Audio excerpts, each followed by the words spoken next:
Hello everyone, welcome to evergreen study. तो आज की वीडियो के अंदर हम BA programme fourth semester history के इंपॉर्टेंट क्वेश्चन को कवर करेंगे, जो कि लगभग जो इंपॉर्टेंट क्वेश्चन मैंने इस वीडियो के अंदर लिए हैं वो सारे क्या प्रीवियस ईयर जो क्वेश्चन पेपर है फोर्थ सेमेस्टर हिस्ट्री के, वो सारे जो क्वेश्चन है मिलते जुलते जो क्वेश्चन आ रहे हैं बार बार से एग्जाम के अंदर, मैंने वो क्वेश्चन को इस वीडियो के अंदर कवर करना है।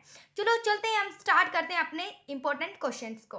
तो फर्स्ट क्वेश्चन है, what were the cause of the revolt of 1850, discuss its reason. तो सबसे पहले आपको रिवोल्ट ऑफ 1857 के बारे में बताना है कि कांड कैसे हुए। जैसे आप इसके अंदर लिख सकते हो कि जो सती प्रथा थी, जो ब्रिटिश लोगों ने अबोलिश कर दी थी, जो कि हमारे देश में होती आ रही थी, लेकिन सती प्रथा बैन कर दी थी, जिसमें कि जो ब्राह्मण है भड़क जाते हैं कि हमारे रिलीजन पॉलिसी के अंदर क्यों घुस रहे। आप विडो रीमैरिज के बारे में लिख सकते हैं कि ब्रिटिश लोगों ने जो औरतों की दोबारा, जो विधवा औरत होती थी उनकी दोबारा शादी करवा दी थी इंग्लिश एजुकेशन के ऊपर। या फिर मिलिट्री कोज लिख सकते हैं, जो राइफल होते थे, जो सोल्जर्स को क्या कार्टिलेज को अपने मुंह से छीनना पड़ता था, जो गाय और सुअर की चर्बी का लेप होता है। ये कुछ कॉज लिखोगे जिससे हमें 1857 का रिवोल्ट देखने को मिलता है। और डिस्कस इस रिजल्ट, और रिजल्ट देखोगे कि इसके बाद क्या होता है। आपको लिखना है कि 1857 के रिवोल्ट के बाद क्या होता है। इंडिया के अंदर जो सत्ता है वो पहले ब्रिटिश ईस्ट इंडिया कंपनी करती है 1857 से पहले, लेकिन 1857 के बाद क्या होता है, जो company British East India company राज नहीं करती इंडिया के ऊपर, ब्रिटिश जो गवर्नमेंट होते हैं वो राज करते हैं। जैसे कि जो क्राउन होते हैं, जो रानी होते हैं, वो राज करने लग जाते हैं। ये कुछ रिजल्ट देखने के बाद आए थे, ठीक है। उसके साथ ही आप लिखोगे 1857 के रिवोल्ट के बाद क्या होता है, इंडिया के अंदर अब एडमिनिस्ट्रेटिव सारे गवर्नमेंट के पास आ जाता है, ब्रिटिश गवर्नमेंट के। उसके साथ ही क्या होता है, इंडिया के अंदर अब जो क्राउन थी, जो रानी थी, अब उसने बोल दिया था कि हम कोई भी आपकी रिलीजन पॉलिसी के अंदर नहीं घुसेंगे। तो ये कुछ हमें चेंजेस देखने को मिलते हैं।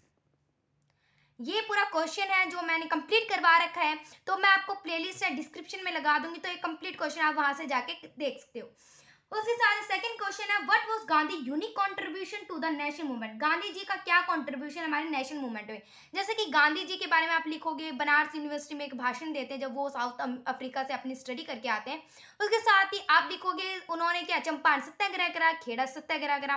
उसके साथ ही आप लिखोगे कि उन्होंने अहमदाबाद में मिल स्ट्राइक करी, नॉन कॉपरेशन मूवमेंट चलाया, दांडी मार्च चलाया, क्विट इंडिया मूवमेंट चलाया। ये कुछ ऐसे मूवमेंट लिखोगे जिससे कि हमारे देश को आजादी मिली। तो ये गांधी जी का यूनिक कंट्रीब्यूशन होता है, तो ये लिखोगे आप। सेकंड क्वेश्चन, ये सारी वीडियो मैंने अपने अपलोड कर रखी है, जो नहीं कर रखी वो मैं जल्दी से जल्दी अपलोड कर दूंगी, तो आप वहां से जाके सारे क्वेश्चन को देख सकते हो, ठीक है। अब थर्ड क्वेश्चन क्या है, what were the main difference between the moderate and extremist, how far did the extremist succeed. तो आपको इसके अंदर लिखना है जो आईएनसी होते हैं, इंडियन नेशनल कांग्रेस होती है। तो ये जो क्वेश्चन है मेरा इंडियन नेशनल कांग्रेस करके मिलेगा। जो इंडियन नेशनल कांग्रेस के अंदर सबसे पहले आप बताओगे, इंडियन नेशनल कांग्रेस है वो 1855 में बनी थी। उसके साथ ही डब्ल्यू सी बनर्जी होते हैं, वो सबसे पहले उसके हेड होते हैं। एड ओ ह्यूम ने इसकी स्थापना की थी। ये सारी बातें लिखोगे और फिर बाद में आप लिखोगे आयन से वो टू पार्ट्स में डिवाइड होती है, एक होती है मॉडरेट और एक होती है एक्सट्रीमिस्ट। तो मॉडरेट और एक्सट्रीमिस्ट सब कुछ मैंने आपको वीडियो में कवर करवा रखा है, तो आप वहां से जाके देख सकते हो। उसके साथ ही how far did the extremist succeed, और आपको ये भी लिखना है कि जो एक्सट्रीमिस्ट होते हैं वो कहाँ तक सफल हो पाते हैं। तो आपको बताना है जो कि किस प्रकार से जो स्प्लिट हो गया था मॉडरेट और एक्सट्रीमिस्ट के ऊपर आईएनसी के अंदर। उसके बाद के एक्सट्रीमिस्ट द्वारा क्या होता है, जो पूरा जो स्वराज की मांग थी वो लास्ट तक बरकरार रहती है, और इसकी वजह से हमें क्या आजादी मिल पाती है। फोर्थ क्वेश्चन है, वो the partition of India inevitable allocated. तो आपको लिखना है जो पार्टीशन था वो स्पष्ट रूप से हो रहा था इंडिया के अंदर, और क्या क्या चीज हमें देखने को मिली पार्टीशन ऑफ इंडिया। तो सबसे पहले आपको इस क्वेश्चन के अंदर लिखना है कि इंडिया और पाकिस्तान का जो पार्टीशन है उसके मेन रीजन क्या थे, वो पार्टीशन हुआ। जैसे कि आप लिख सकते हो मोहम्मद अली जिन्ना द्वारा पाकिस्तान की मांग करना।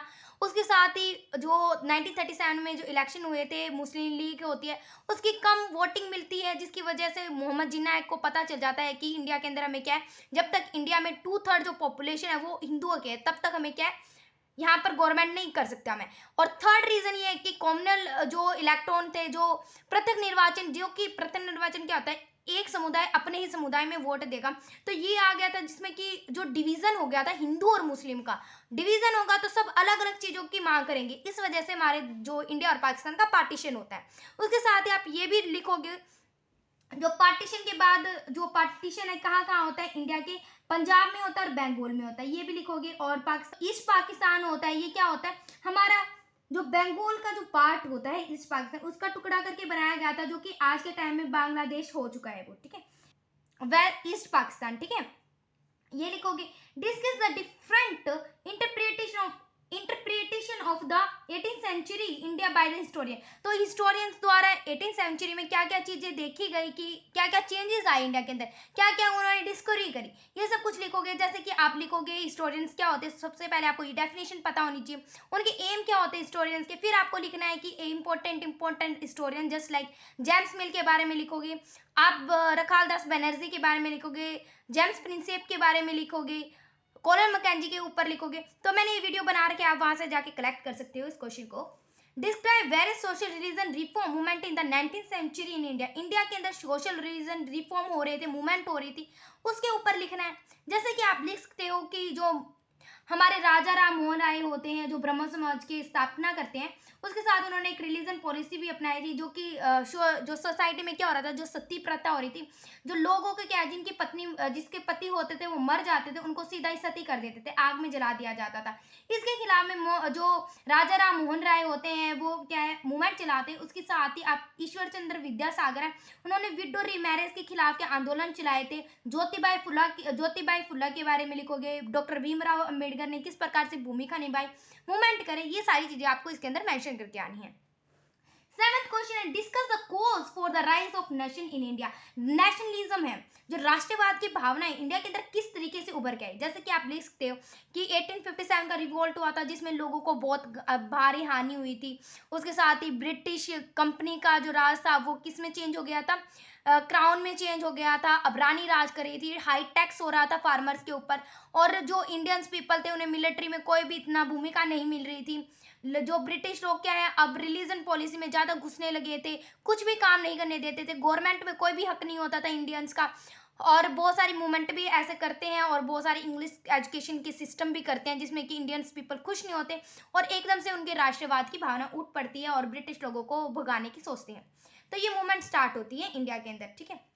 एट्थ क्वेश्चन है, right the basic feature of constitution. जो कॉन्स्टिट्यूशन है, जो कि लॉ बुक होते हैं, जिस प्रकार से जो कंट्री है गवर्न करने वाली है, तो उसके बेसिक फीचर बताने की इंडिया के अंदर ऐसे कौन से फीचर है जो कि उसे अलग बनाते हैं अनदर कंट्री के कॉन्स्टिट्यूशन से।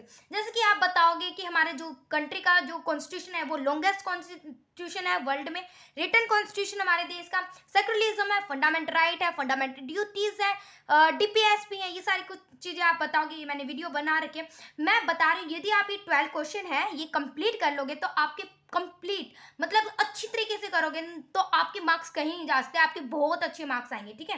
नाइन्थ क्वेश्चन है, how and why the Mughal empire decline. जो मुगल एम्पायर का डिक्लाइन होने के क्या कारण थे। सबसे पहले आपको ये लिखना है कि वहां पर वीक रूलर होते हैं, उसकी तरीके से कुछ काम नहीं कर रहे थे, जो षड्यंत्र रचा जा रहा था उनके खिलाफ, जो मंत्री होते थे वो किसी मिल जाते थे, इकोनॉमिक का लॉस हो रहा था, सोशल में उनका कोई भी इफेक्ट नहीं देखने को मिल रहा था। अब लोग जो क्या होते हैं, जो एम्पायर होते हैं, जो उनकी प्रोविजन होते हैं, वो भी क्या अपने आप को इंडिपेंडेंट घोषित करने लग जाते हैं, तो इसलिए हमें डिक्लाइन देखने को मिलता है मुगल एम्पायर का। तो ये मैंने सारी वीडियो बना रखी है मुगल एम्पायर की, वो भी आप देख सकते हो। What is the battle of Plassey and battle of Buxar. तो ये वीडियो भी मैं अपलोड कर दूंगी। तो बैटल ऑफ प्लासी और बैटल ऑफ बक्सर है, क्यों होता है, ये सब कुछ आपको बताना है। तो ये क्वेश्चन है। 11th क्वेश्चन है, डिस्क्राइब वेरियस इंपैक्ट ऑफ 1857। वो हमने देखा था, वो क्वेश्चन क्या था, रीजन, ये इंपैक्ट क्या होता है। जैसे कि मैंने स्टार्टिंग में बताया, 1857 के रिवोल्ट के बाद रानी का राज आ जाता है, जो लेजिस्लेचर और एग्जीक्यूट का काम है वो डिवाइड कर देते हैं 1857 के बाद।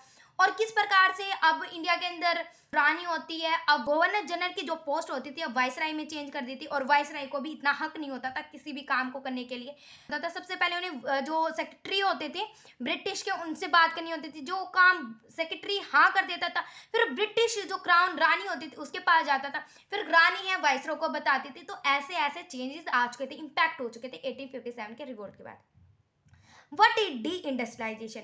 डी इंडस्ट्रियलाइजेशन मतलब decline of industrialisation in India, कि किस प्रकार से जो ब्रिटिश लोग इंडिया के अंदर आते हैं तो हमारी इंडस्ट्रियलाइजेशन जो हमारी इंडस्ट्रियलाइजेशन होता है उसका लॉस होने लग जाता है। जैसे कि क्या करते हैं, ब्रिटिश लोग इतने चालाक थे कि हम हमारे देश से वो कॉटन तो लेके चले जाते थे, रॉ मटेरियल लेके चले जाते थे और हमारे अपने देश से जाके क्या बना लेते थे, इंडस्ट्रियलाइजेशन करते थे अपने देश के अंदर और सारा बना बनाया सामान इंडिया के अंदर बेच देते थे, जिससे हमारी कंट्री का लॉस हो रहा था और कम पैसों में बेच रहे थे।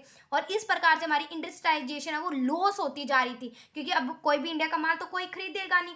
जो फैक्ट्री वगैरह में जो काम बनते थे अब किससे बन रहे, ब्रिटिश के जो ब्रिटिश देश से सारा बन के आ रहा, तो इंडिया की जो इंडस्ट्रियलाइजेशन है वो डिक्लाइन होने लग जाती है। तो ये कुछ आपको लिखने हैं इसके अंदर। तो ये 12 क्वेश्चन थे, मैंने कंप्लीट आपको डिस्कस करवा दिए।